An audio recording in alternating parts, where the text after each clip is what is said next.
Buenas noches, queridos hermanos que ya están en sintonía. Bienvenido, hermano Juan Carlos, una vez más al programa para poder continuar con esta charla. Bendiciones, Efraín. Un placer verte ahí a pantalla dividida. Sí, Una conversación para mí personalmente grata. No hay nada más grato que hablar de las cosas del Señor. Así que no, feliz. Buenas noches, Efraín. buenas noches, hermano Juan Carlos. Bueno, estamos esperando que se conecte Marcelo igual, que parece que está por aparecer por ahí. Es complejo hoy día encontrarse con con una charla y poder conversar de una forma y no salir, como se dice, un poco enojado, porque, porque en realidad aquí, si lo pudiéramos quizás analizar desde el punto, o sea, Dios llamó a Israel por medio de Amós. Le dice, ven porque necesito sentarme a conversar contigo porque tenemos que tratar un asunto. Ese asunto, ¿cierto?, es la famosa transgresión a la justicia con los pobres, invalidar la ley, ¿cierto?, alejarse de la ordenanza, de los rituales, una idolatría, una libertad abierta total. Pero uno de los dos tiene que tiene que terminar perdiendo. Y en realidad aquí el que pierde es el que no está cumpliendo en realidad con el pacto, con la verdad. Así es. Y es quizás la forma como vemos el capítulo 3, porque de alguna forma Dios, ¿cierto?, está llamando a Israel a que reconozca que tiene una responsabilidad. Es lo que yo veo. Y es por eso que usa esta forma. O sea, yo lo elegí de todas las naciones de la tierra, yo lo elegí a ustedes. Y la elección, que lo vimos en Romanos 10, me parece, tiene privilegios. Hay privilegios que goza la nación. Entonces, como tiene privilegios, tiene responsabilidades, ¿cierto? Tiene que permanecer en base a esos privilegios y responder con responsabilidad. En este caso, lo que Dios le pedía era que respondiera con gratitud. Y es por eso que no puede Israel responder con gratitud, abandona esta responsabilidad y lamentablemente el hecho de abandonar una responsabilidad trae consigo consecuencias, y esas consecuencias son lo que vemos reflejado, ¿cierto?, en el libro de Amós, que es la famosa visión de juicio. Dios trae juicio por abandonar la responsabilidad de Israel. Y esas son las consecuencias que le siguen a Israel. Y ahora vemos, y lo que vamos a analizar de aquí en adelante, este capítulo 3, versículo 4 en adelante, que bueno, ya vimos la primera pregunta, en realidad son 7 preguntas de forma retórica, que todas tienen como respuesta no. No sé si usted se ha dado cuenta. Así es. Todas las respuestas a esa interrogante son no. Caminarán dos personas juntas sin haberse puesto de acuerdo? No. No. ¿Rugirá el león antes de tomar la presa? No. ¿Rugirán los leoncillos, cierto? Mientras tengan en la guarida, cierto, la presa ahí sirviéndose la presa? No. O sea, ¿sonará el chofar en la ciudad anunciando que viene el peligro, o sea, el anuncio sin que la gente se alborote? No. O sea, todas las preguntas tienen un no. Para que Israel se dé cuenta que en realidad todo, porque al final acá lo que yo veo es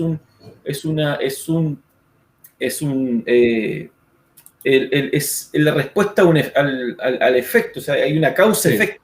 Sí. Acción Causa-efecto, y acción reacción. y reacción, causa y efecto, causa y efecto. Entonces, vamos a analizar estas 7 preguntas, hermano Juan Carlos, el día, no sé si alcanzaremos, pero al menos el versículo 4 en adelante, donde dice, rugirá el león en la espesura, sin que haya una presa en adelante. Hermano Juan Carlos. Sí, bueno, textualmente en esta versión judía dice el 4, ruge el león en el bosque cuando no tiene presa, ruge el cachorro de león en la guarida si no ha cazado nada. Y el 5 incluso, cae un pájaro en la trampa en el suelo sin que se le haya puesto cebo, salta la trampa en la tierra sin haber atrapado nada.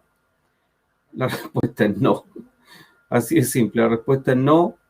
Y lo que está haciendo el Señor acá, justamente como tú dices, es una acción y reacción. Ustedes hicieron una acción, ustedes no pueden evitar la reacción.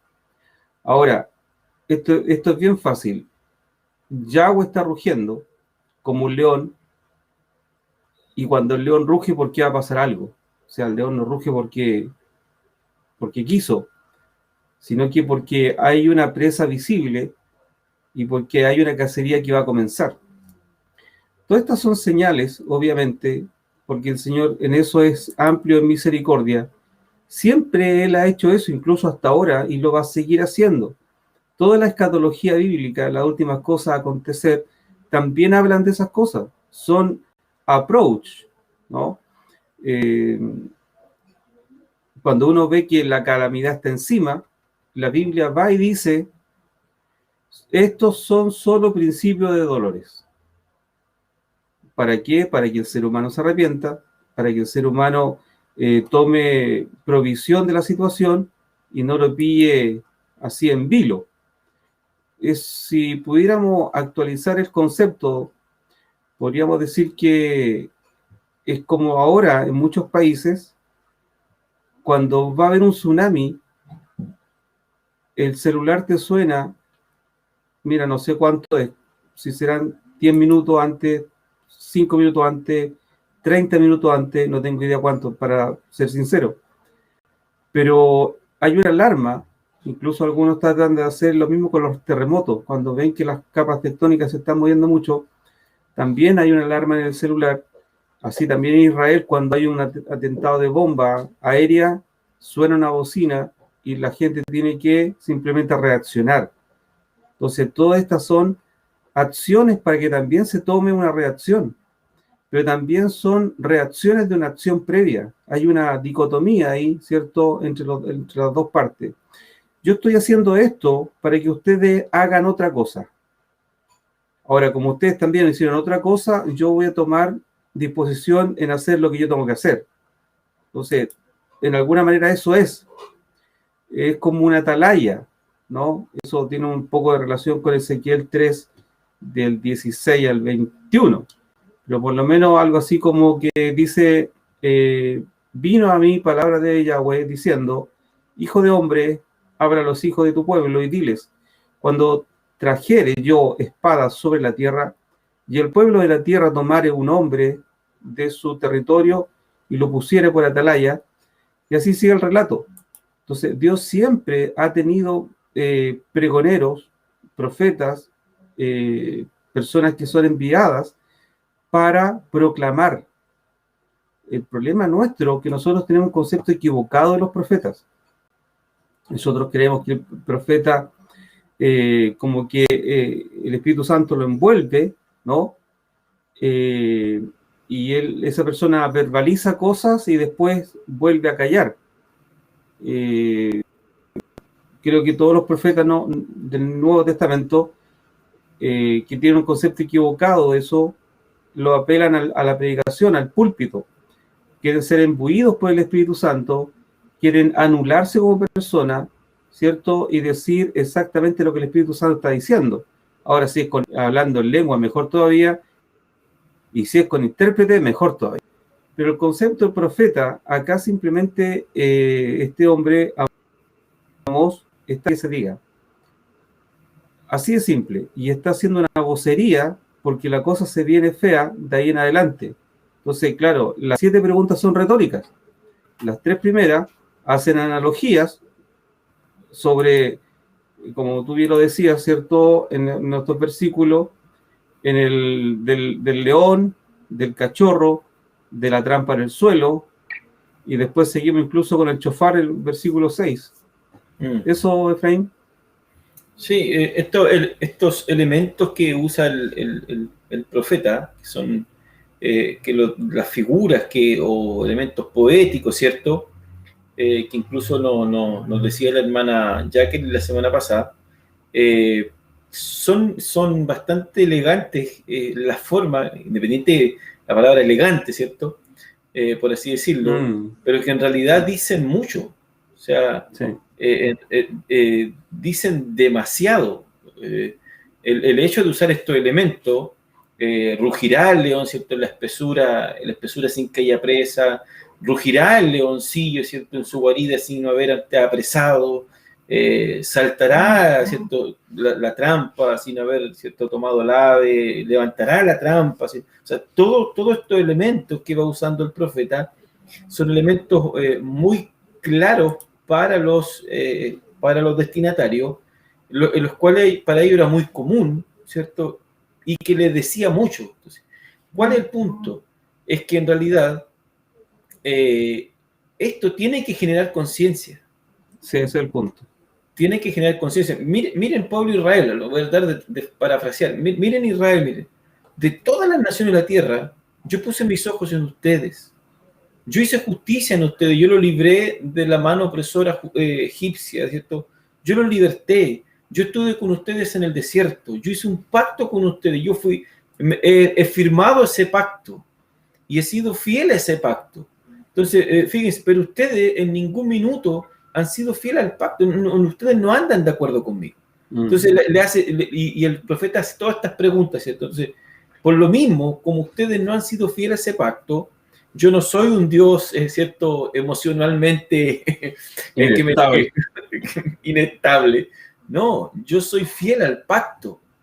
Entonces, el punto es que, por lo mismo, el profeta tiene que usar estos elementos para que Israel crea esta conciencia del hecho de abandonar esta responsabilidad, abandonar este pacto, abandonar este acuerdo, es que le entra en consecuencia. ¿De qué forma? Y esta es la forma como la explica, dice. Entonces, ustedes saben que cuando el león está en la espesura, ¿cierto? Para tomar su presa, ¿cierto? El león no viene cantando, voy a cazar, no. El león primero va sigiloso y llega a la espesura para cuando va a abalanzarse a la presa, provocar el susto y tomarla. Entonces, le está diciendo, bueno, esa es la causa es su pecado, la consecuencia es el juicio, es el castigo. Entonces, primer acto, primera escena, así es como van a ser apresados, así es como van a ser, de alguna forma, ustedes sorprendidos, ustedes han pecado y ustedes van a tener que pagar por ese pecado, la consecuencia les va a alcanzar sí o sí, o sea, el león es el juicio inminente y ustedes son la presa. Y el rugido, entonces, y aquí también uno tiene que hacer este paralelo con los textos, que para no desconectarse, ¿cierto?, del contexto, porque dice, rugirá el león, claro, si el león ya está rugiendo. Versículo 2 del capítulo 1, el león ruge desde Sión, ¿cierto? Entonces, el león está rugiendo, el león ya rugió, o sea, está es como que el león viniera casi en el aire, rugiendo a tomar la presa. O sea, el acto del león ya está listo. Entonces, ahí el elemento es muy fácil de entender, quizá usando los elementos de la metáfora, uno podría decir, sí, el león es el juicio, el medio, y entendiendo incluso que uno puede decir, el mismo león es Dios que está rugiendo, ¿cierto? Y el mismo es el que va a hacer el juicio, independiente del medio que use, pero el mismo león, el león, y la presa es Israel. Entonces, lo mismo, dice, rugirá el león, rugirá el leoncillo, ¿cierto? El cachorro, el que está en la guarida, rugirá, si no antes de haber apresado, claro que no va a rugir. Si, ruge cuando tiene la presa en su boca, ruge ahí, ruge, y cierto, porque tiene entrelazada la presa. Entonces, por lo mismo esta figura que le muestra es lo mismo. Israel es la presa, que está casi, ya que está en los colmillos del león en la guarida. O sea, le está mostrando una visión muy clara para que ellos entiendan que su consecuencia está, pero inminente, o sea, está a las puertas, independiente que nosotros el otro día decíamos 40 años, pero para Dios es inmediato, está a las puertas, está en cualquier minuto. El problema está que esos 40 años uno los extiende y dice, wow, qué misericordia, qué bondad. porque aquí independiente de estos reclamos de infidelidad, de estos reclamos de haber abandonado la responsabilidad pactal, Dios sigue teniendo misericordia y Dios sigue siendo fiel a su pacto, ese pacto de serle fiel. Vamos a enlazar, ahí viene llegando Marcelo.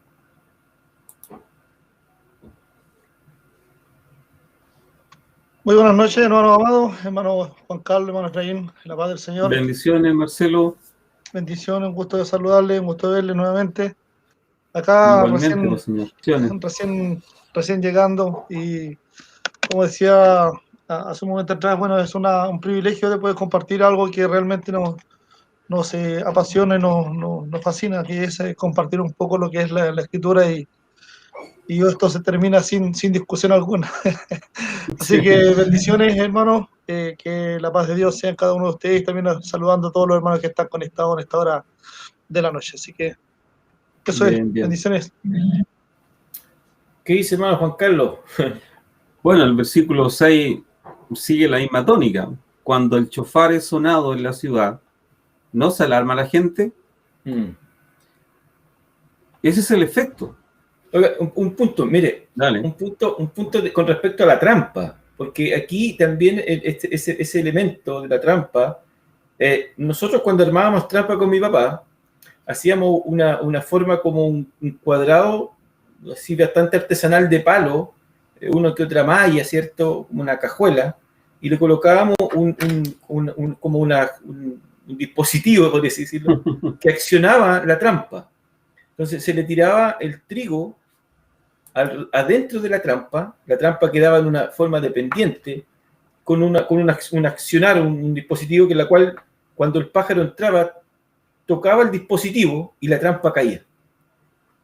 Y quedaba varios pájaros. Nosotros, me acuerdo, en esos años usábamos la trampa para las tórtolas, las cornisas en esos tiempos, las codornices, dicen algunos. Entonces, la figura de Amós dice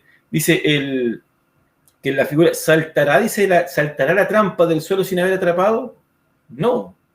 Entonces, cuando el pájaro entraba, el ave entraba y accionaba el dispositivo, ¡pum!, caía la trampa y quedaba atrapado. Claro. Y aquí se ven dos figuras. O sea, uno, que la trampa no se va a accionar si no anda un pájaro adentro. Israel está dentro de la trampa y la trampa está a punto de caer. Y el otro punto es que el cazador, el que caza, ¿cierto?, el dueño de la trampa en este caso, no va a levantar o abrir la trampa mientras no tenga la ave, ¿cierto?, atrapada. Entonces aquí también la figura es que dice Dios también la figura es el cazador, es la figura del que está cazando, del que tiene, por eso es que cuando llega al final dice, ¿no es Dios el que trae todas estas desgracias a la nación? Claro, o sea, Él es el que trae todo este mal, no este mal moral, sino que este mal calamitoso. O sea, detrás de todo esto, independiente de que también Dios está en el pacto, en la fidelidad, pero también Dios está en el acto de juicio dentro de sus consecuencias, que es el pecado. Eso, hermano Juan Carlos. Bueno, de hecho, el pasaje es claro. Da a entender que si la trampa cayó y sonó es porque hay una presa adentro. Así de simple. El sonido del golpe acusa, ¿no?, de que ya hay una trampa efectiva, de que se escuchó el golpe y hay un ave adentro, o lo que pueda. El 6 dice, cuando el chofar es sonado en la ciudad, ¿no se alarma la gente? Claro, tiene que haber una algarabía, tiene que haber un desorden, tiene que haber un correr, tiene que haber una decepción, tiene que haber un toma sentido de la situación que está pasando. No suena el chofar en la ciudad y todos quedan indiferentes, o sea, tomándose un café, fumándose un cigarro alguno, y el chofar está sonando. No, simplemente cuando suena el chofar toda la gente se desespera. Dice, ¿puede el desastre caer sobre una ciudad sin que lo haya traído Yahweh? Él permite las situaciones, ¿cierto? Como decía nuestra hermana Jacqueline estos días, Dios permite las situaciones, independiente que Él las cree o no las cree, pero Dios las permite. Y aquí hay un punto importante a analizar, porque en el mismo caso de los de los terremotos, cierto que una calamidad horrible, la gente podría decir que Satanás está metido ahí. No, Satanás no es el señor de la tierra. Quizás es el príncipe del mundo, comillas, ¿cierto? Un Dios con minúscula, del cosmos, de las personas, de los pueblos, de la tierra, de las lenguas, de los países, de los reinos, pero no de la tierra. Dios está en dominio de la geografía, de la tierra. Por lo tanto, si alguna que tiene que ver con maremotos, tsunami y terremotos, es Dios quien los permite. No se le puede atribuir eso por ningún lado a Satanás. Entonces, ¿puede el desastre caer sobre la ciudad sin que lo haya traído Yahweh? Es imposible que algo pase sin que Yahweh Elohim no lo permita. Dios, obviamente, es aquel que usa esos elementos para el juicio. Eso, Efraín. Sí. Marcelo.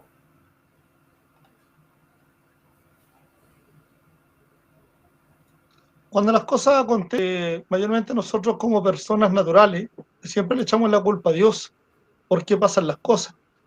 Inclusive hay ciertas personas que he escuchado por ahí que dicen que si algún día estuvieran delante de la presencia de Dios, le preguntarían por qué tienen la tierra, por qué tiene la tierra en esta situación o en la condición que está. O sea, dando a entender que todo lo que está aconteciendo en la tierra es culpabilidad de Dios, es una culpa de Dios. Pero como bien decían ustedes, todo es permisivo o todo es permitido por Dios. No hay nada que nosotros, no hay nada que... Por lo cual, el hombre, todas las cosas que pasan en la tierra es por la culpabilidad o por causa del hombre, o por el tema netamente basado en el pecado de la humanidad. Recordemos que cuando el hombre cae en el huerto de Edén, no hubo solamente una caída, no hubo solamente un abrir de ojos, no hubo solamente el ver que estaban desnudos, sino que hubo algo mucho más allá.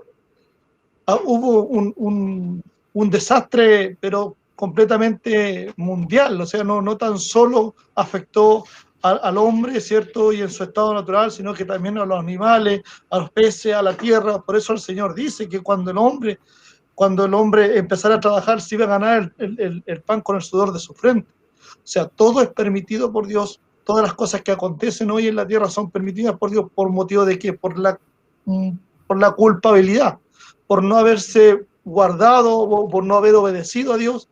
Lamentablemente, Dios, si nosotros estuviéramos obedeciendo a la palabra, si estuviéramos conforme a lo que dice la Escritura, si estuviéramos obedeciendo quizás hasta una tilde, una jota, una coma, no estaríamos viviendo una situación tan adversa como la que estamos viviendo el día de hoy.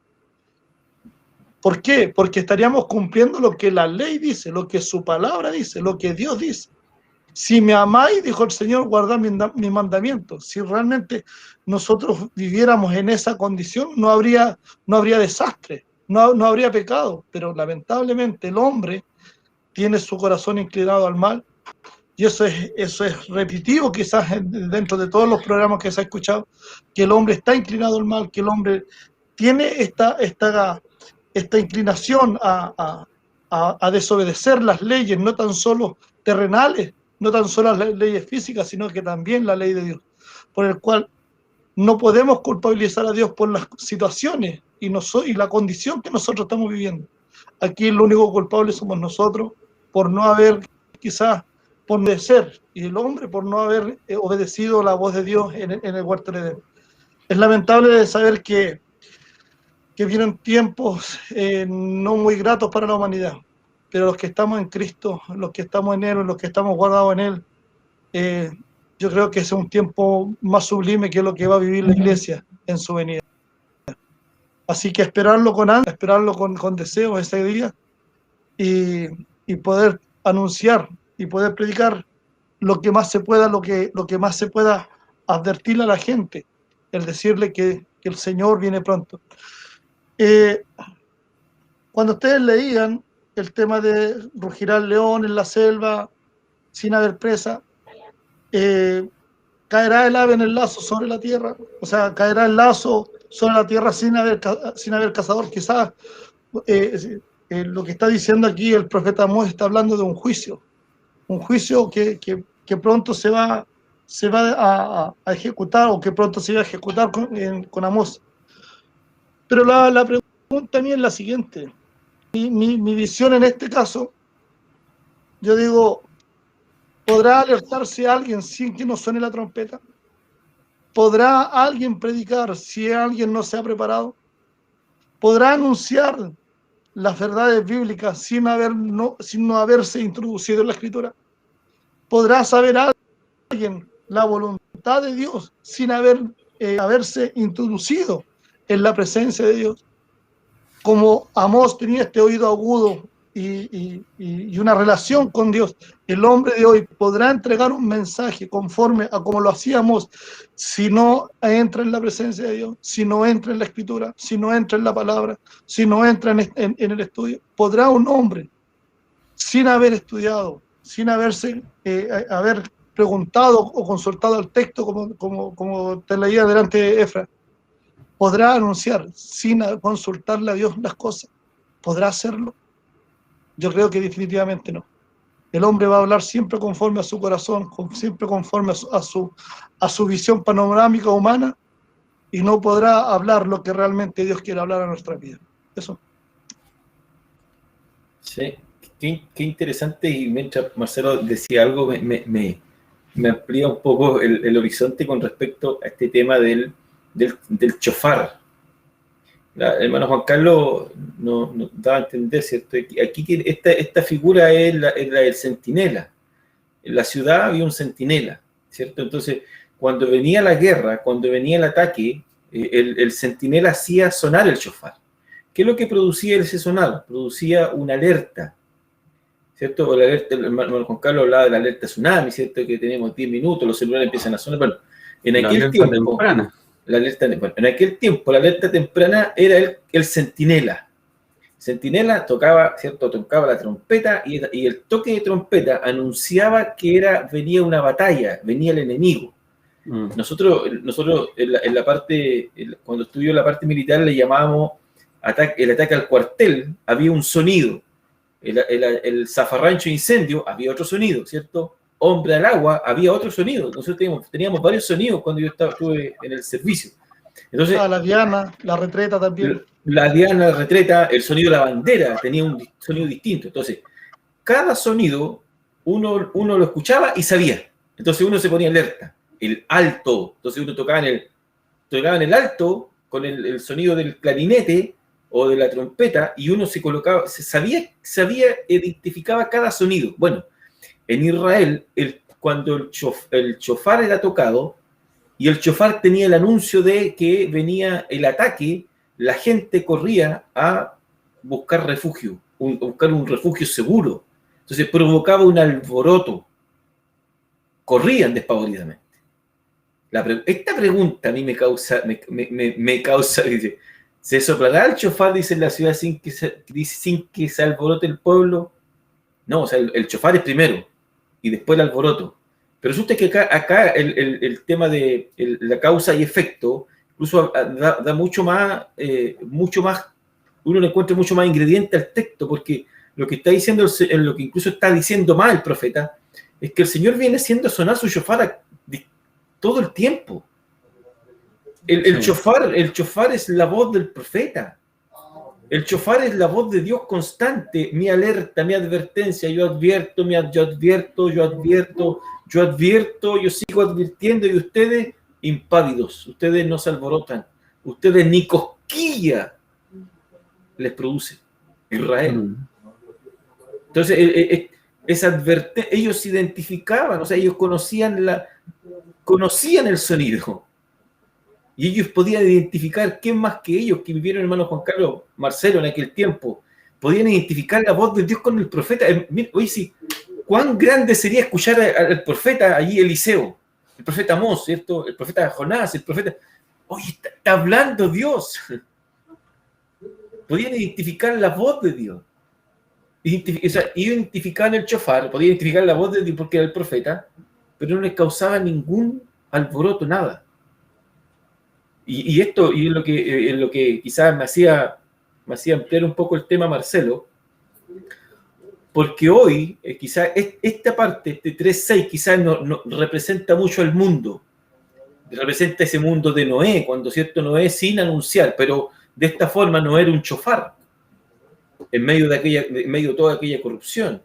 Hoy la palabra de Dios es un chofar, es la voz profética, la palabra, la escritura es un chofar que está anunciando, y el mundo sigue impávido, que está anunciando una verdad y el mundo no le da absolutamente lo mismo. Y dice el Señor por Pablo, cuando dice que nosotros los que predicamos tenemos que ser como aquellos, como un verdadero, como que Dios estuviera rogando a través de nosotros. Entonces, este tema, profundizarlo, los profetas rogaban a través, ¿cierto? Dios rogaba a través de los profetas, perdón, para que el pueblo escuchara la advertencia. Entonces, esto va de la mano con lo que sigue, o sea, va de la mano con el pasaje siguiente. ¿Sucederá entonces alguna desgracia en la ciudad sin que Yahweh no lo haya enviado? Claro que sí. Yahweh solamente, o sea, todo lo que sucede, todo lo que viene, toda la advertencia, todas las calamidades, todo, o sea, Dios las va permitiendo por su consecuencia. Y Él está detrás de todo esto. O sea, no solamente en la advertencia, sino también en la consecuencia. Y al punto que llega, porque tiene que llegar a un punto cúlmine para dejar todo esto, para dejar toda esta situación, quizás para llevarla a un registro, es decir, sí, dice, porque Adonai Yahweh no hará nada, y no hará nada sin revelar su plan a sus siervos los profetas. Entonces, esto sacado de contexto, porque lamentablemente lo han sacado de contexto para darle plataforma a los profetas, de que estos profetas que andan profetizando, que andan lanzando profecía al garete, pero en realidad no observan los pasajes anteriores, que no está hablando de profeta, está hablando de Dios y su palabra, de Dios y su advertencia, y de cómo, ¿cierto?, advertía a la nación de Israel, y de cómo le estaba diciendo que incluso todas las consecuencias que van a vivir, también van a ser de la parte de su mano, y que todo lo que van a vivir había sido anunciado, advertido por medio de sus profetas. Entonces, yo veo dos cosas muy importantes con respecto a esto, del tema de los profetas, por qué Dios anuncia a través de ellos, y que nada esconde, y que Él muestra que una está demostrando su amor. Como, ¿cierto? Él ama tanto el pacto, ama tanto el acuerdo, ha sido fiel al acuerdo, que en esa fidelidad Él, ¿cierto? Él sigue fiel, y él tiene ese amor puro con su nación, de que incluso les advierte, le dice su plan. A ninguna otra nación de la tierra le advierte, a ninguna otra nación de la tierra le habla, a ninguna otra nación de la tierra le va advirtiendo sus planes, sus designios, ni usa a sus siervos, ¿cierto?, para anunciar a su nación, a ninguna otra nación. Y esa muestra de amor, ¿quién la tiene? Ningún otro Dios. ¿Los Baal hacían eso? No. ¿Astarte hacía eso? No. ¿Moloch hacía eso? No. En cambio, Yahweh, Sebaot sí lo hacía. Y tenía esa premisa, tenía ese amor puro de decirle, miren, esto es lo que voy a hacer con las naciones. Se adelantaba incluso en el tiempo para decirle, Israel, vuélvete a mí para que no caiga en esto. ¿Y quién lo hace? Nadie. Entonces, yo en este tema del plan, de anunciar y de mostrar, veo el tema de que Dios sigue siendo fiel y sigue mostrando su amor con su nación. Hermano Juan Carlos. Bueno, a medida que te escuchaba y escuchaba un poco Marcelo, obviamente se nos vuelve la cabeza con muchas ideas. Y sí, el tema son varias figuras, pero el mensaje es el mismo. La exégesis, ¿cierto?, es que nosotros les hablamos y ustedes no hacen caso. Esa es la exégesis completa. Y le da todo este tema de las comparaciones para que se den cuenta que en lo fácil le estoy diciendo que ustedes simplemente no obedecen. Mira, yo estuve en el regimiento granadero, un regimiento de caballería blindada. Y cuando ustedes hablaban de los golpes de clarinete, todo eso, el ejército de caballería tiene en su ADN, en su inconsciente, un sonido que es característico, que es el timbalero cuando sale corriendo al galope con el doble timbal arriba del caballo. Eso yo lo viví por mucho tiempo en el regimiento, y eso simplemente te estremece, porque te está llamando a la guerra. Entonces todos los caballos, los soldados a caballo con lanzas, y con este hombre corriendo al galope y dando golpes de timbal, es una cosa que te estremece. Entonces a eso está llamando. Incluso estoy recordando un versículo que dice que nosotros, en este caso, o ellos hace 2000 años por lo menos, cuando se escribió esto, dice: ustedes son semejantes a los muchachos que se sientan en la plaza y se llaman unos a otros, a voces, ¿cierto? Y dicen: os tocamos la flauta y no bailasteis, entonamos endecha y no llorasteis. Ese es el punto. Yo le estoy diciendo a ustedes que no le escondo nada a los profetas para que anuncien lo que yo quiero hacer. Por lo tanto, no es la importancia del profeta. Entonces nosotros, como tú muy bien dices, nosotros le damos importancia al profeta. No sé, aquí lo importante no es el profeta. No. Aquí lo importante es la voz de Yahweh a través del profeta. Y nosotros, como humanidad, en eso hemos pecado. Obviamente que hemos pecado. Y nosotros no hemos aprendido nada sobre este tema que ya pasó hace cuántos miles de años, y el shofar sigue sonando. Sigue sonando y la voz de Dios sigue escuchándose. Eso.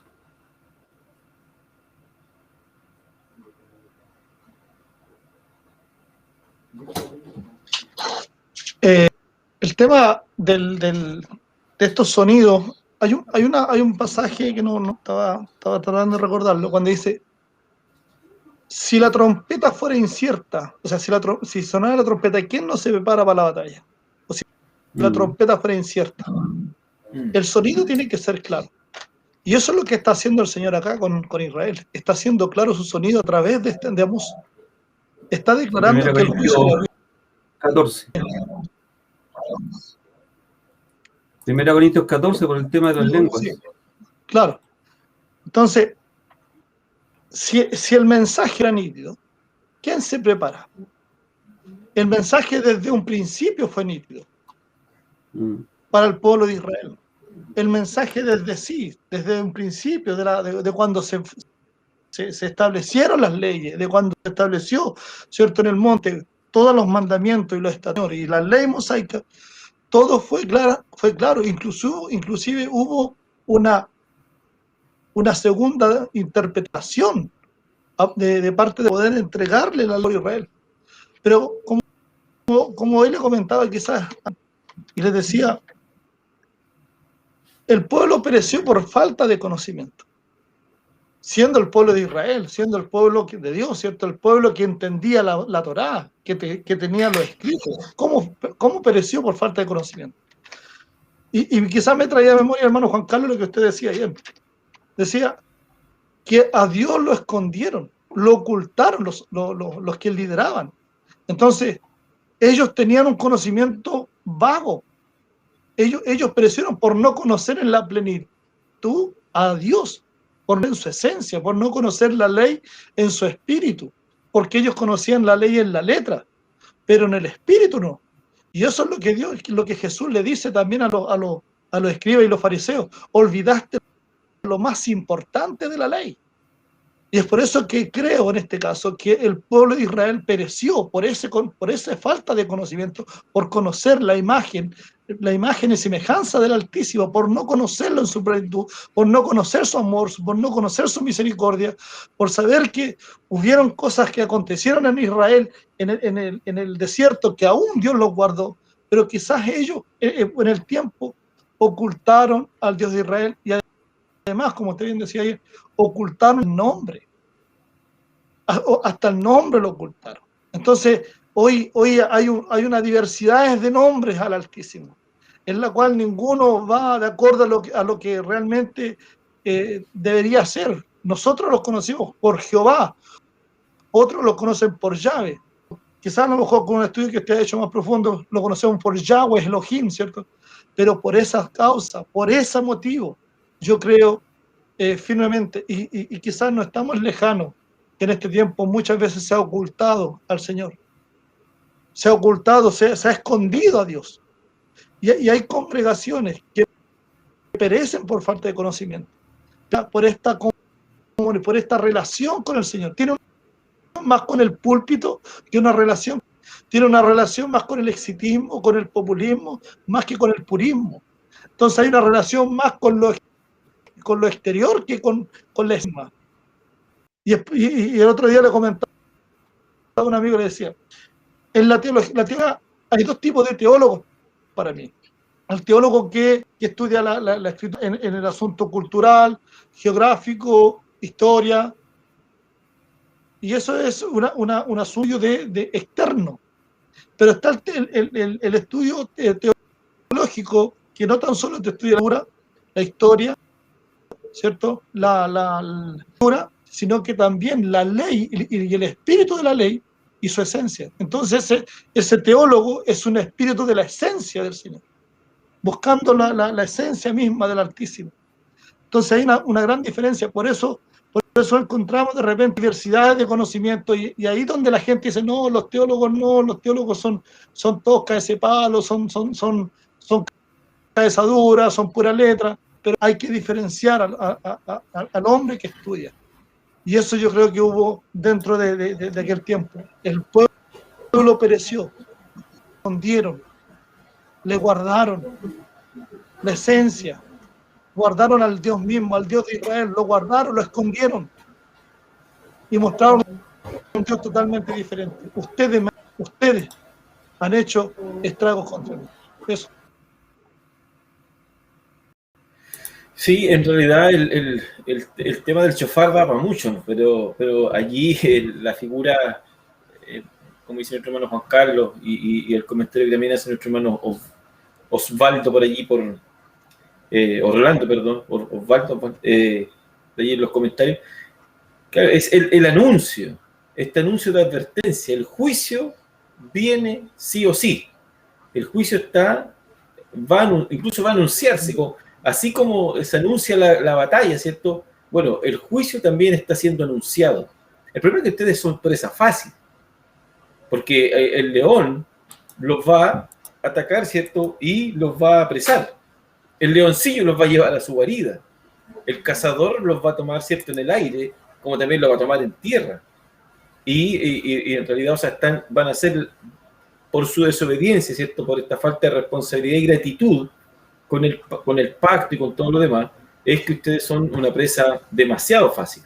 Ahora, por lo mismo, es que yo veo el reflejo de amor con respecto a que Dios no se cansa de anunciarles, porque independiente de que el juicio viene, Dios permanece fiel, ¿cierto? Él sí permanece de acuerdo, él sí está en acuerdo, pero Israel no. Él sí tiene ¿cómo podría decir? Él sí tiene la intención y está siempre en acuerdo para caminar en acuerdo, pero Israel no. Entonces, ¿qué es lo que debería generar, ¿cierto?, en Israel todas estas preguntas, todos estos anuncios del profeta, es que Israel se dé cuenta, creara conciencia, y que dijera, o sea, que pudiera decir cuánto cuidado ha tenido Dios con nosotros, que incluso nos advierte, o sea, nos avisa con anticipación el futuro, o sea, nos está diciendo que en ningún minuto viene esta destrucción, o sea, le está diciendo, vuélvete a mí, deja de hacer lo malo, vuélvete, cambia tu manera de pensar, vuélvanse al único Dios verdadero, porque los Baales, Moloch, Astarte y todos los demás, no, ellos no son sus dioses. Entonces, por lo mismo es que este punto del shofar, este punto de esta alerta, de esta advertencia de Amós, incluso, ¿cierto? Son los portavoces que anuncian, ¿cierto?, los secretos escondidos que están en la voluntad del Padre. Es decir, ¿quién tiene ese privilegio?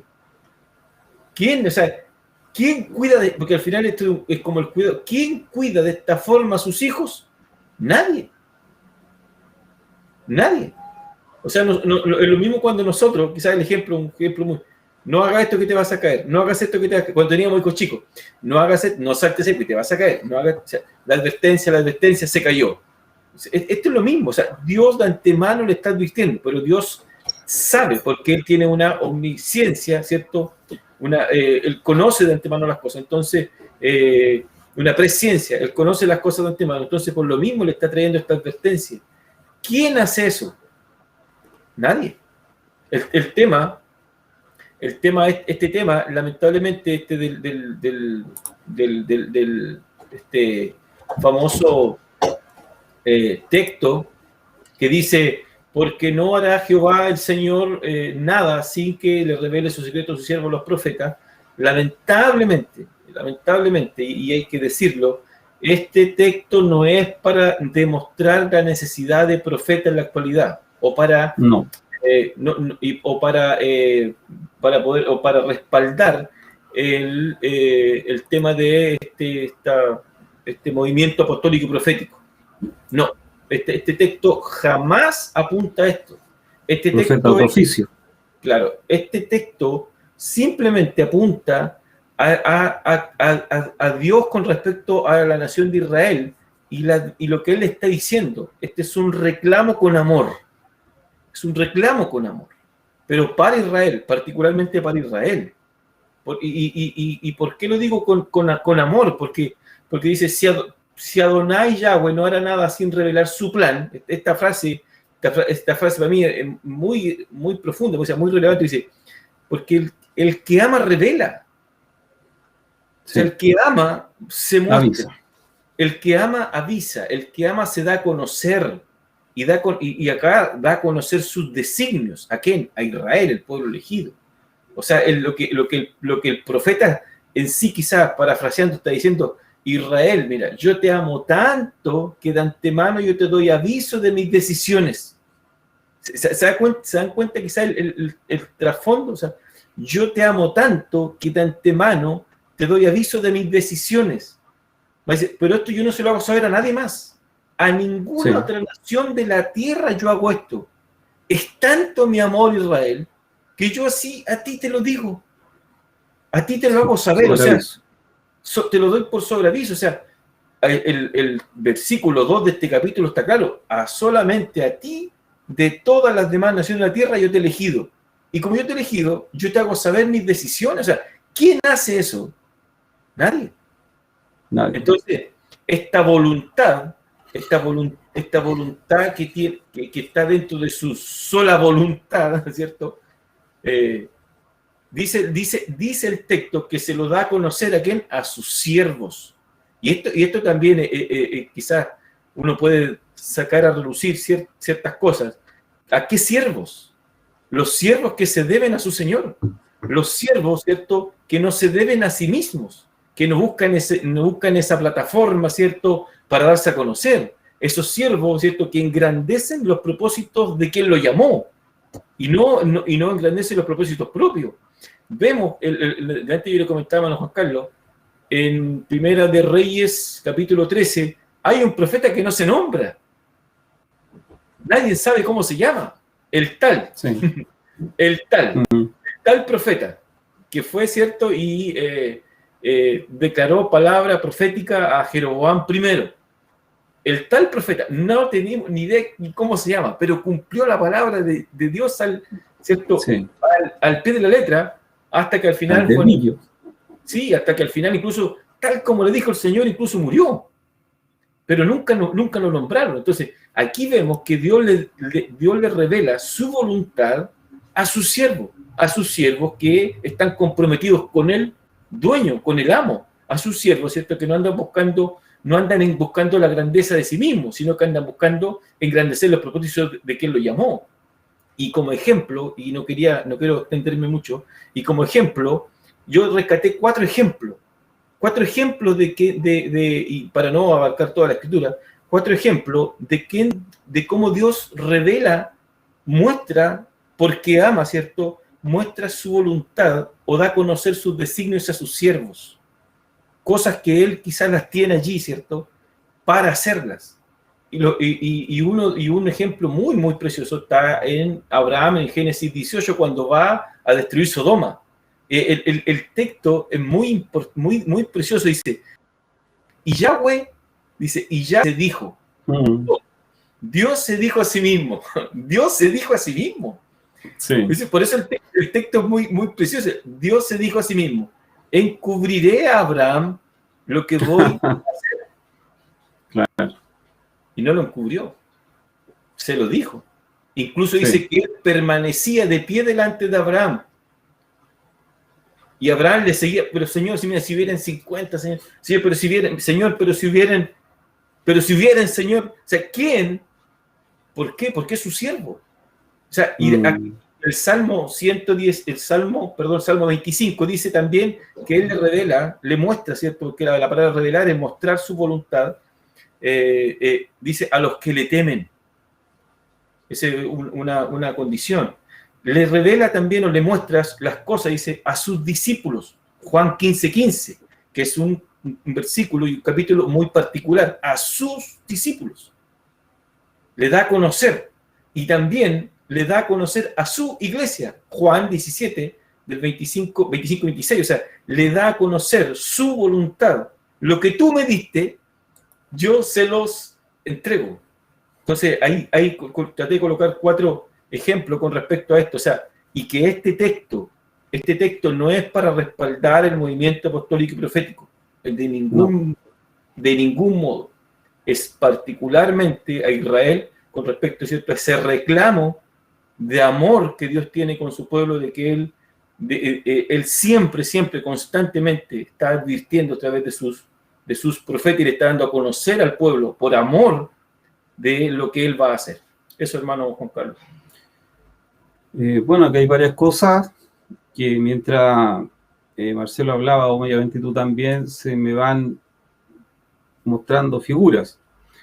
Y eso de que Dios está hablando y la gente simplemente no escucha, porque no escuchaba antes y ahora tampoco. Me pasó una vez. Me pasó 2 veces, pero la voy a tratar de explicar, que son situaciones totalmente diferentes. Una vez estábamos con unos hermanos predicando en una plaza. Entonces, la persona que dirigía la situación me dijo si yo predicaba. Bien. Me vestí de evangelista un rato ahí. Y me pareció curioso, no sé si doloroso, no sé si preocupante, pero me llamó mucho la atención que yo estaba convencido que mi predicación estaba bien hilada. ¿Se entiende? Que estaba bien estructurada. Era una buena predicación, según yo. ¿Bien? Y también la forma de entregarla, yo veía que también estaba siendo bien entregada. Incluso los hermanos que estaban conmigo pareciera que también asentían en lo mismo, porque escuchaba algún amén, así Señor. Entonces, pero ¿sabes qué curioso? Yo miraba a la gente y la gente no reaccionaba. la gente ni miraba. Ahora, claro, más de algunos dirán, no, que el hermano Juan Carlos no tiene el espíritu. Pues el espíritu, hermano, el espíritu. No, no, si espíritu había. El Señor se estaba manifestando bien en ese momento. Pero lo extraordinario era lo otro, que la gente simplemente seguía jugando en la plaza, seguían conversando y nadie atinaba a nada. Esa fue una. Y la segunda, que la vuelta larga que me estoy dando es para explicar un concepto. Me acuerdo que estuve una vez en un culto, en una congregación, y los hermanos, pero saltaban, gritaban, lloraban, reían, danzaban, hablaban en lengua, y hacían un montón de manifestaciones carismáticas, pero después de una palabra que no tuvo ningún sentido. Yo decía, pero ¿por qué se alegran tanto? ¿Qué les pasó? ¿Qué hubo en el predicador que gatilló tanta emoción? Lo único que faltaba es que corrían las bancas y se pusieran a danzar en el pasillo. Y decía, pero ¿qué les pasó? No entiendo, no entiendo esto. Porque la predicación fue un 0 a la izquierda. Un 0 a la izquierda. Y con varios errores doctrinales. Pero los demás estaban más contentos, pero felices. Eso me llamó mucho la atención. Y aquí yo quiero hacerle una raya a la suma, que lo quisiera explicar a la otra vuelta, que hay una diferencia entre el saber y el conocer. Ahí quisiera hincarle el diente. La diferencia entre el saber y el conocer. Eso. Marcelo. Bueno, Efraín, tú te me adelantaste un poco a mi tema, pero no, está bien. Yo lograba ver tratando de estudiar un poco este tema, sobre todo lo que era el versículo 7, ¿cierto? Cuando el Señor dice que nada hará sin que se lo revele a sus siervos los profetas. Y yo quizás en mi tiempo pude escribir ahí, Dios advierte por medio de su profeta, lo que acontecerá o lo que él hará. El Señor ha hablado por medio de su siervo al pueblo. No se trata de que Dios esté planeando algo escondido, sino que en su ley, al ser violada, traerá consecuencias. O sea, él no llegó hasta un punto donde el Señor, eso es lo que yo lograba ver un poco el tema de Amós. Eso es lo que, más o menos, tratando de interpretar el texto del versículo 7. Y veía también veía un poco la parte de Abraham y le hacía este comentario, Efraín, decía, y lo que logro verlo ahora, bueno, Efraín, Dios lo hace, si está advirtiendo, si está anunciando, lo hace por amor, ¿cierto? Vemos la situación de Jonás, cuando Jonás para darle esta profecía a Nínive, le da 40 días para que este pueblo se arrepienta y se retracte de sus malos caminos y todos queden en un asunto de ayuno, ¿cierto? De arrepentimiento y todo el tema. Hay una diferencia. Y veo ahí a Abraham, que este hombre delante del Señor, cuando Dios le dice, cuando el Señor, como bien le decía Efraín, no se lo revelaré a Abraham, mi siervo, ¿cierto? A él, que haré una nación grande con él. Y veo a Abraham delante del Señor mientras los otros dos varones van camino a Sodoma y Gomorra. Mientras van camino para allá. Pero veo a Abraham delante y diciendo, Señor, si hubiesen 50 justos, no retroceder, no quitaría ese juicio. Por 50, dice, no lo hago.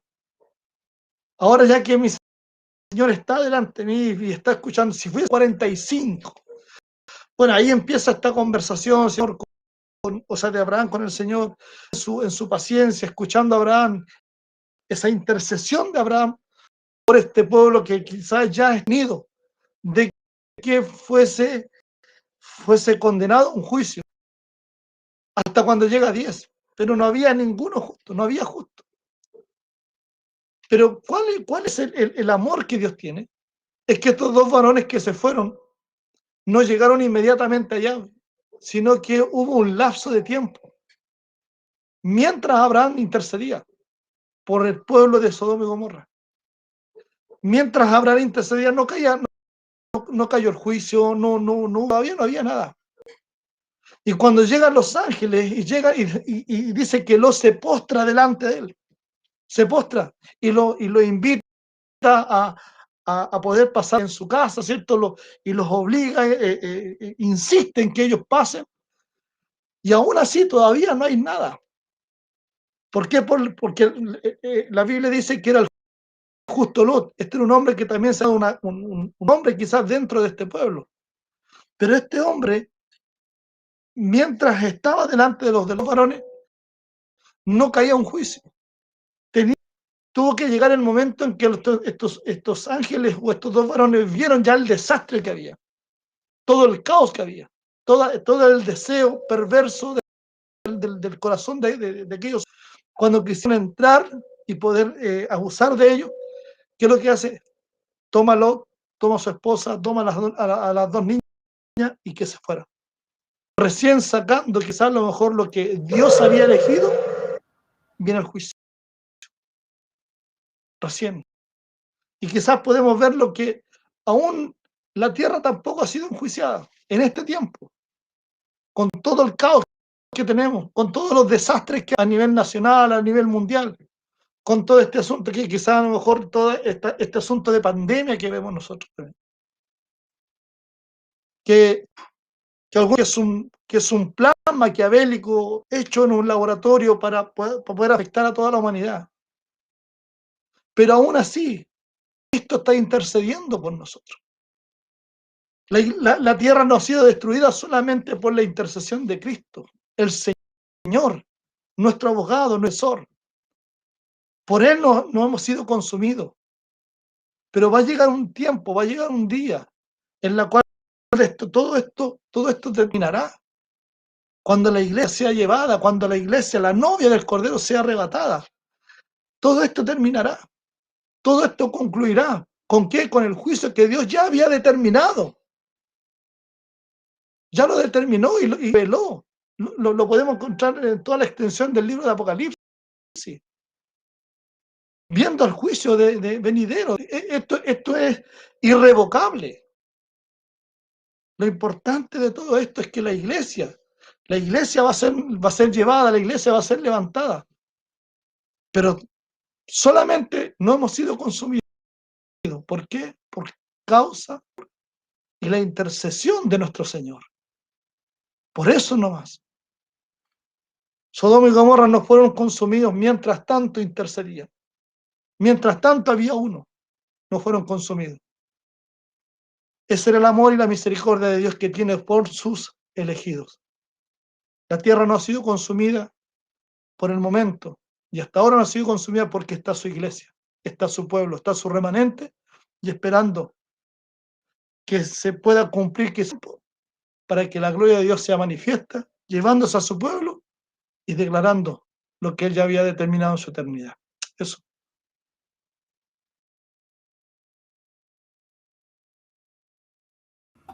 No debemos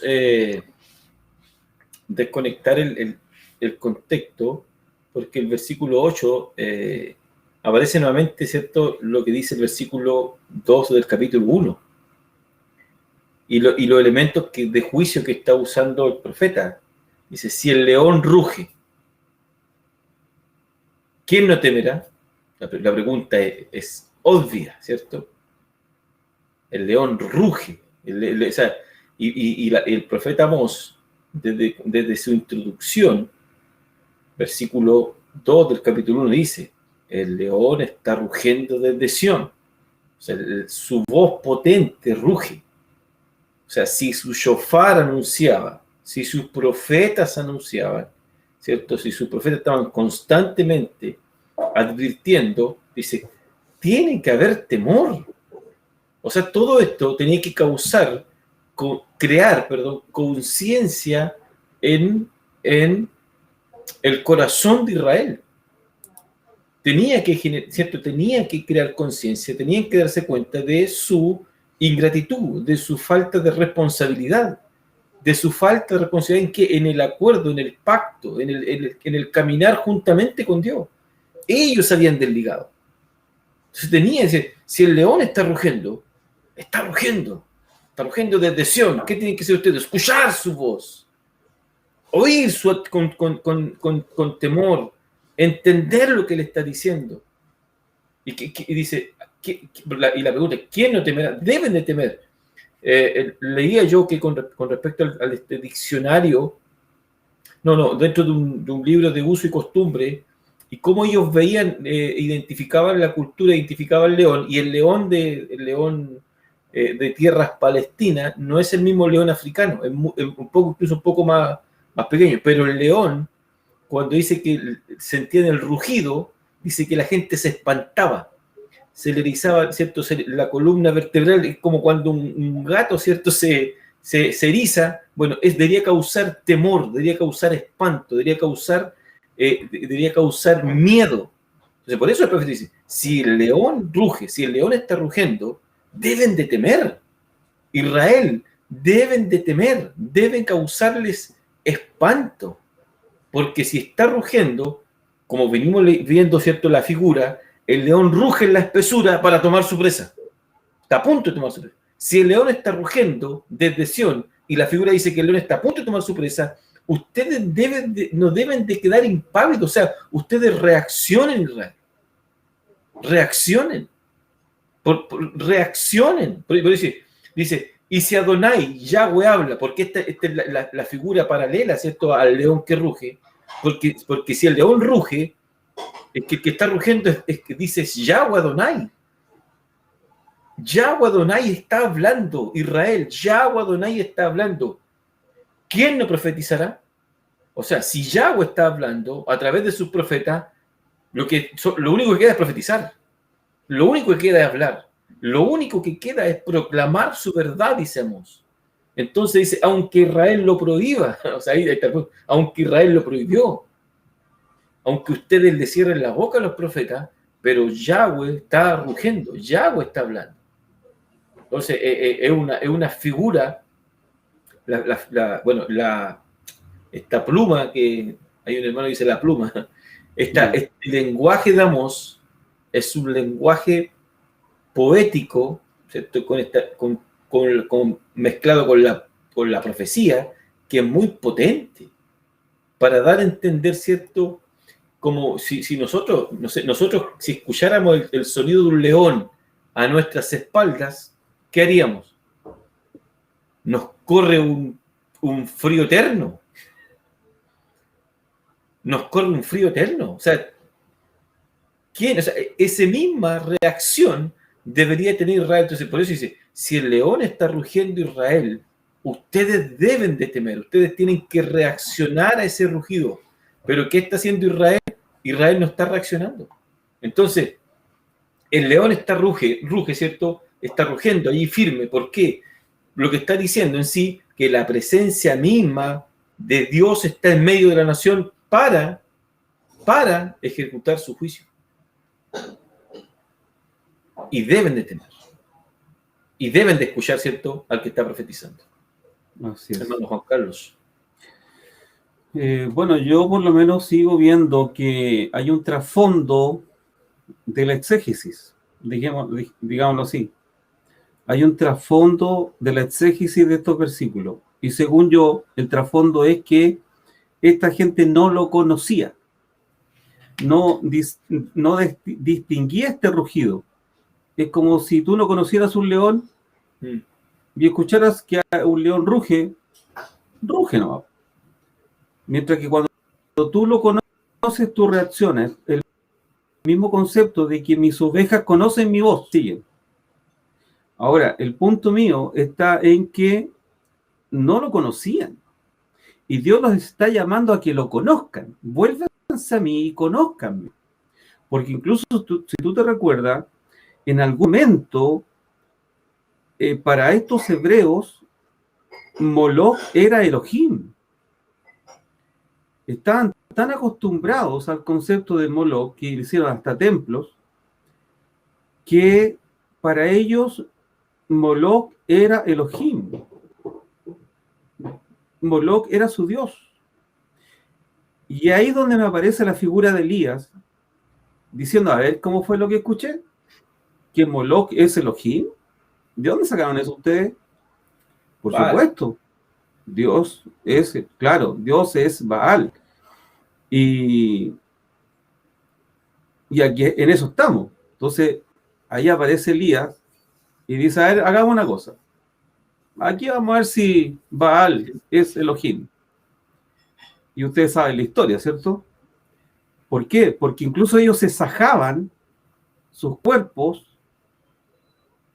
creyendo de verdad, si este es el problema, creían de verdad que Baal era Elohim.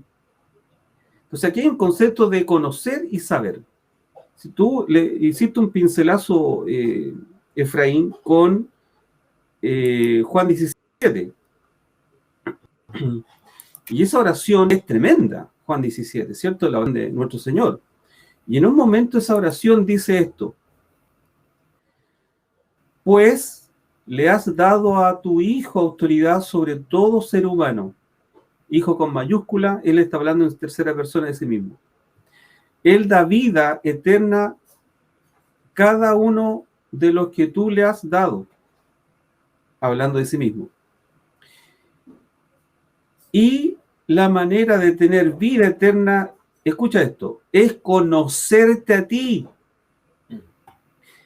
y el único Dios verdadero, el único Dios verdadero, y a Yahshua HaMashiach, a quien tú enviaste a la tierra, hablando de sí mismo en tercera persona. Entonces, lo que Dios quiere y siempre ha querido es que el ser humano le conozca.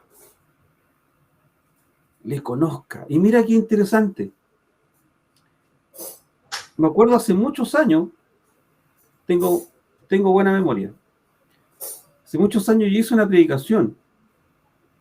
Y como introducción al tema, como buen exégeta, ¿cierto? Con introducción, con desarrollo de una aplicación, llamado, término y todo.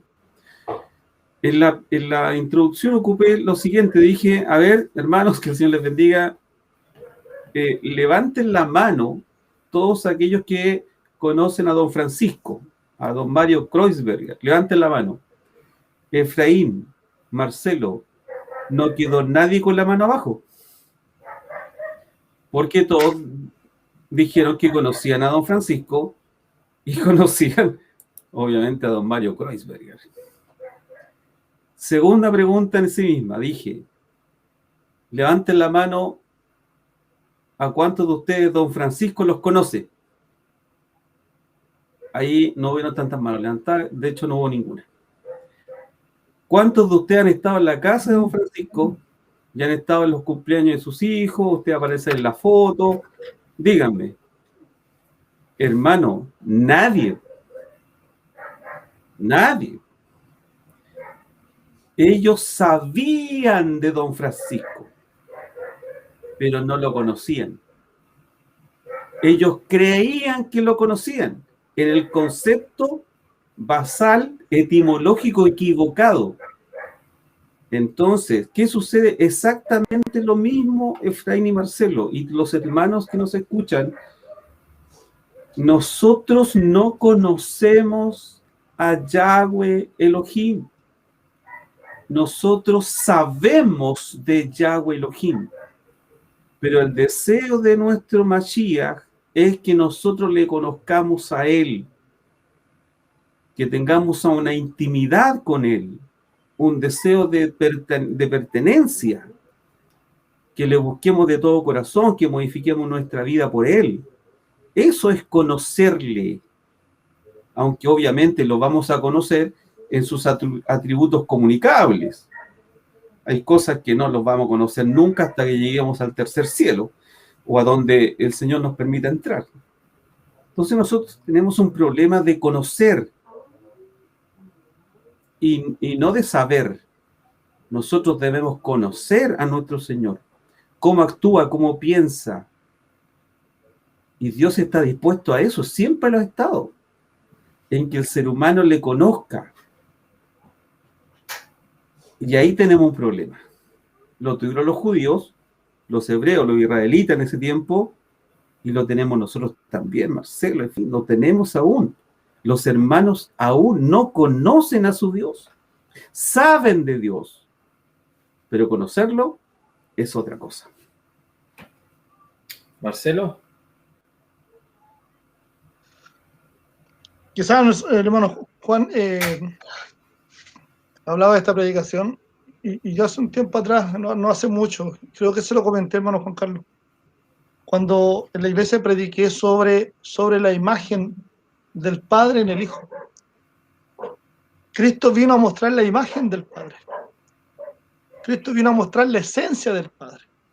Él vino a mostrar cómo era el Padre en sí, porque lamentablemente el hombre conocía o tenía un vago conocimiento de la forma en que los religiosos lo habían mostrado. Y quizás veían un Dios castigador, veían un Dios malévolo, veían a un Dios quizás que tenía, que enfermaba a la gente, porque podemos verlo cuando los discípulos dicen, y este hombre, ¿quién pecó? ¿Él o sus padres para que naciera así? Entonces, ellos veían como que si el hombre cometía alguna falta, algún pecado, Dios los mandaba con algún tipo de enfermedad o con alguna secuela y cosas. Pero Cristo viene a mostrar la esencia del Padre. Y quizás cuando Él viene a mostrar esta esencia, aún así no terminan de conocerlo bien. Porque en Juan 14:8 dice, Felipe le dijo, Señor, muéstranos al Padre y nos basta. Y Jesús le dijo, tanto tiempo hace que estoy con vosotros y no me has conocido, Felipe. Imagínense, ya llevaban 3 años juntos. 3 años viendo la grandeza, viendo la misericordia, cómo Él hacía sanidades, prodigios, milagros en Shabbat, ¿cierto? Quebrantando mandamientos de hombre y mostrando la misericordia de Dios, mostrando su justicia, mostrando su amor. Pero aún así, no conocían al Padre.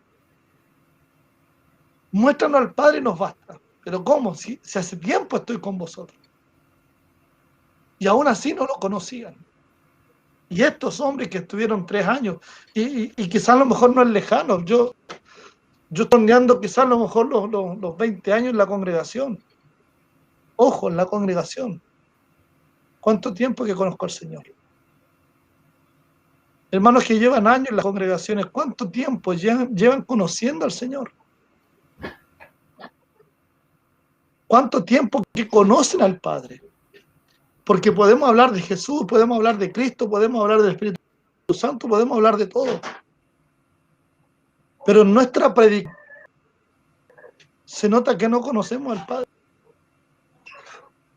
Porque de nuestra predicación no sale la esencia de la palabra del Padre, sino que pensamientos, ideas de nosotros, una conclusión mía, es lo que sale. Pero sale algo de la esencia de Dios. Entonces, ¿cuánto tiempo llevamos dentro de las congregaciones? Y realmente tiene tiempo que llevamos Dios. Por eso quizás hoy nos invitamos, hoy nos invita a que nos acerquemos a conocerlo aún más. Si el león no temerá, Él ya está anunciando a través de su palabra para que le conozcamos. Quizás a lo mejor el león de la tribu de Judá rugió en aquel tiempo, hoy ruge a través de Cristo. Hoy ruge a través de su palabra, hoy ruge a través del Espíritu Santo, hoy ruge a través de la Escritura, hoy ruge a través de este nuevo pacto, de esta nueva esencia, ¿cierto? De esta nueva palabra o este mensaje que nos trajo en este tiempo. Pero aún así, hemos conocido al Padre. ¿Conocemos a Dios? Si a veces saltamos, cantamos, gritamos dentro de una congregación con una alabanza que no tiene ni pies ni cabeza, disfrutamos un mensaje que ni siquiera Dios habló,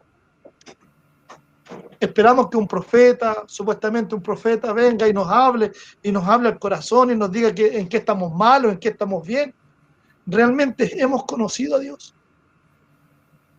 Por eso quizás a lo mejor de mis 18 o 20 años que yo en el Evangelio lo puedo reducir a 0. Porque creo que ni una uña he conocido. Ni una uña. Tan solo leer la Escritura y ver y tratar de comprender, tratar de ver la imagen de Cristo, tratar de ver la imagen de misericordia del Padre. Es que Dios ya está declarando juicio, hermano. Sí, pero si lo está declarando es porque hay un amor todavía. Como decía Efraín, hay un amor de parte de Dios. Pero nosotros esperamos que venga el juicio. Eso es lo que esperamos. Para ver si realmente Dios fue el que habló o no, o solamente fue palabra de hombre. La pregunta es, ¿llevamos 18, 20, 30, 40, 50 años? ¿Realmente hemos conocido a Dios? Si estos hombres estuvieron con el maestro 3 años, es de la esencia misma aprender de la palabra. Pero aún así, Felipe le dijo, Señor, muéstranos al Padre y nos basta. Hace tiempo que estoy con ustedes y aún no me conocen. Hace tiempo que ha querido mostrarnos, mostrarse a nosotros. Hace tiempo que el Señor ha querido mostrarnos de su presencia, mostrarnos de su palabra. Pero hemos sido en cierta manera como Israel, oídos sordos. Como decía el otro día, come de tu pan, sigue tu camino. Cuando encontramos el purismo, cuando encontramos la palabra, la esencia de la Escritura, no, esto es religiosidad, esto es muy estricto. No es así. ¿Por qué? Porque no hemos conocido al Padre. Y eso es lo lamentable. Y hoy quizás a lo mejor hay muchos hermanos que están escuchando. Acerquémonos a Él, a conocerle. Y la única forma que le podemos conocer es a través de su palabra, a través de la Escritura, a través de ella. Y por medio de la oración y del Espíritu Santo para que nos conduzca, nos dirija. Y a través de los ministerios que Dios ha puesto para que le podamos conocer aún más. Eso es lo importante. No esperemos que el juicio llegue. Esperemos que podamos arrepentirnos y realmente no tomar la misma decisión que tomó Israel, sino que poder enderezar nuestro caminar y acercarnos al Señor. Eso, hermano mío. Sí, como último punto antes que se me escape, el orgullo de Israel había socavado todas las bases, ¿cierto? Todo. Su orgullo ya estaba inflado hasta las nubes. Pero independiente de, Dios seguía advirtiendo a su pueblo. Me causa extrañeza ese punto. El león seguía rugiendo. Yahweh seguía, Adonai Yahweh seguía hablando. Dice, ¿quién no profetizará? Decía. Y escucha esto, cada día estuve con los brazos extendidos. Todo el día estuve con mis brazos extendidos. Ahora el punto, ¿cómo? Hay que conocerlo. Marcelo dice, hay que conocerlo. Pablo dice en Romanos, libro que ya lo aprendimos, de Romanos 10, cuando dice, ¿y quién? ¿Cómo oirán si no hay quien les predique? O sea, así es. ¿Cierto? ¿Quién le anuncia esta verdad? Así que el profeta aquí, si rescatamos quizás ¿cierto? Aplicamos la profecía, los profetas son los que hablan, ¿cierto? Hoy en día la verdad, los que hablan con, ¿cierto? La verdad de Dios, los que dicen así dice la Escritura, ¿cierto? Y se sujetan a la Escritura y todo está formado en base a una buena exégesis contextual de la Escritura y no andan, ¿cierto? verbalizando palabras que vienen simplemente por su deseo, su buena intención simplemente. Eso más Así que es. nada. Creo yo que independiente de ver también la figura de que todo el mundo, ¿cierto?, está bajo una cierta oscuridad, ¿cierto?, caminando sobre esta naturaleza de pecado, y Dios sigue hablando, ¿cierto?, sigue con su shofar, sonando el shofar. Pero creemos, como dice Marcelo, yo creo que nuestra fe, nuestra confianza se basa en lo que no vemos, ¿cierto? Y sabemos que en lo que no vemos Dios sigue trabajando. Dios sigue levantando a sus profetas, a sus anunciadores, ¿cierto? A esos chofares, a esa gente que está anunciando, que está entregando eso para que oigan, para que ese oír transforme, para que a través de ese oír venga la fe y produzca, ¿cierto?, esa regeneración en el hombre para que pueda alcanzar esa salvación. Así que nosotros descansamos en eso, descansamos también en Él. Ese es el punto, no descansamos en los profetas, descansamos en Él, en lo que Él va a hacer y en lo que Él está haciendo. Eso, hermano Juan Carlos, no sé si hay algo más para... No, nada. Bueno, sería leer a los hermanos que han estado bastante presentes en la Escritura. Sí, vamos a leer algunos mensajes. Nuestro hermano Orlando Espinosa dice bendiciones. Bendiciones, hermano. Primo de Marcelo, bendiciones para él. Amén, bendiciones. Y nuestro hermano Osvaldo José Morales también dice bendiciones. Bendiciones, Osvaldo. Después tenemos a nuestro hermano Osvaldo, allí sigue diciendo, dice, ¿se tocará la trompeta en la ciudad y no se alborotará el pueblo? Dios había dicho que iba a juzgar al pueblo y el juicio se aproximaba. Sí, el sonido de la trompeta era el anuncio de que ya era inminente y que ellos lamentablemente no iban, incluso si no se alborotaban, no iban a escapar. El juicio venía sí o sí. Sigue nuestro hermano Osvaldo, dice, ellos no estaban escuchando los mensajes del profeta. Muchas personas hoy no están escuchando el mensaje de la palabra de Dios, sí, muchos. Nuestro hermano Osvaldo continúa y dice, Yahweh Elohim ha hablado, ¿quién no profetizará? Amós hablaba y más en esta fase de su ministerio. Amós, luego sigue y dice, Amós frente al llamado de Dios me recuerda también la actitud del apóstol Pablo frente al Evangelio. Primera de Corintios 9:16. Pues si anuncio el Evangelio no tengo por qué gloriarme porque me es impuesta necesidad. ¡Ay de mí si no anunciare el Evangelio! Y aquí hay un comentario bastante largo que voy a leerlo de acá, que es un comentario muy precioso, dice nuestra hermana Jacqueline, a quien saludamos. Bendiciones, la echamos de menos hoy día. Dice, desde el Edén queda claro que la desobediencia y la rebelión del hombre contra Dios activa el juicio de Dios. Y el juicio de Dios trae consigo la ira santa de un Dios santo. Amén. Bien. Que no dejará sin castigo a quienes lo desafían y lo ofenden. Y con mucha más severidad para quienes reciben la revelación y el cuidado de Dios. El Señor Jesucristo nos reconcilia con Dios en la cruz y esta reconciliación no estuvo exenta de juicio. Miren qué importante. Sí, claro. No estuvo exenta de juicio y castigo. Cristo con su sacrificio perfecto pudo satisfacer las demandas de un Dios santo y justo. Y en gratitud a este sacrificio por nuestros pecados es que debemos vivir una vida de santidad y gratitud a nuestro Dios. Qué tremendo. Perfecto. Qué tremendo. Buenísimo. Perfecto. El castigo de nuestra paz cayó sobre él. Sí. Él pagó el precio. Sí, Isaías 53 allí plasmado. Nuestro hermano Osvaldo dice nuevamente, cuando Pablo decía, no me es impuesta necesidad, no importa que el evangelio sea querido o despreciado, si el mismo me atraerá simpatía o burla, mi deber es denunciarlo.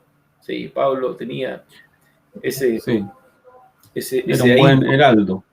Sí. Nuestro hermano Humberto Jara también está en sintonía, la cual bendiciones para él. Dice, bendiciones hermano Bendiciones, Efraín, Humberto. Juan Carlos y Marcelo. Gracias a Dios por su misericordia, que Dios estaba en Cristo reconciliando consigo al mundo, no tomándoles en cuenta a los hombres sus pecados, y nos encargó a nosotros la palabra de la reconciliación. Así que somos embajadores en nombre de Cristo, como si Dios rogase por medio de nosotros. Os rogamos en nombre de Cristo, reconciliaos con Dios, al que no conoció pecado, por nosotros se hizo pecado, para que nosotros fuésemos hechos justicia de Dios en él. Segunda de Corintios 5, 19, 21, dice, muy provechosa la charla, hermanos, me bendice, ciertamente nos falta tanto. Gracias, hermano. Nosotros somos el shofar de Yahweh. Amén. Sí, y tengo otro comentario también acá, nuestra hermana Karen, que también, gracias hermana Karen siempre por compartir, su comentario, hacerlo notorio. Dice, cuán importante es diferenciar conocer y saber. Dice, para motivarse a profundizar y conocer realmente a Dios.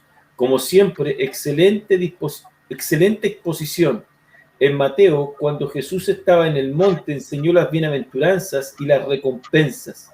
Más al mismo tiempo dejó claro, el que no cumpla tendrá sus consecuencias. Las etapas son cíclicas. La naturaleza pecaminosa no valora los consejos. Nos creemos infalibles, unos dioses. Feliz noche, qué bueno verle nuevamente, hermanos. Bendiciones. Bendiciones para usted, hermana Karen, y muchas gracias por su comentario. Precioso comentario. Eso, hermanos queridos. Y nuestra hermana Jacqueline acá también le dice, excelente programa el de hoy, muchas gracias. Gracias, hermana Jacqueline. Efraín, quizás algo para finalizar de mi participación el día de hoy. Hay un pasaje que me está dando una vuelta en la cabeza. Es cuando hay unos hombres que van con Cristo caminando y estos van discutiendo detrás del Señor. En una murmuración que ellos llevaban. Mientras el Señor le iba conversando y le iba declarando de que él tenía que ser entregado, tenía que ser crucificado, pero él al tercer día iba a resucitar. Pero ellos no entendieron.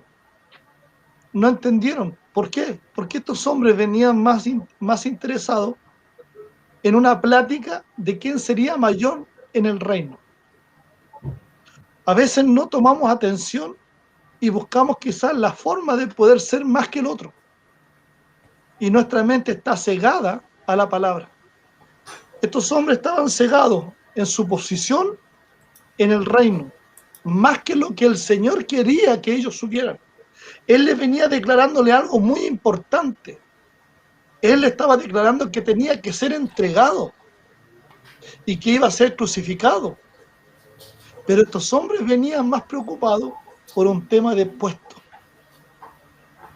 Y quizás se deja a un lado la importancia de la Escritura por quizás atraer algo que no tiene reverencia y ni tiene excelencia dentro del reino.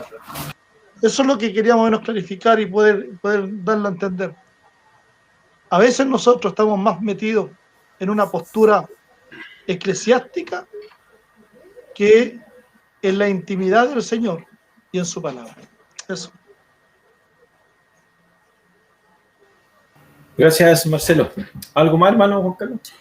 No, tan solo me quedó en la retina o en el subconsciente ese extracto de versículo o de oración de nuestro Señor que dice, y la manera de tener vida eterna es conocerte a ti, el único Dios verdadero,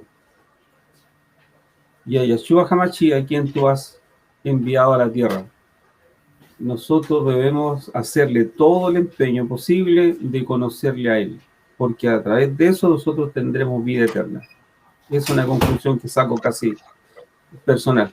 Eso. Amén. Gracias, Efraín. Gracias. Bien, nos despedimos entonces. Mañana continuamos con los siguientes versículos del capítulo 3. Buenas noches, hermano Juan Carlos. Buenas noches. Buenas noches a todos los hermanos. Padre Señor. Chao, chao. Chao, chao.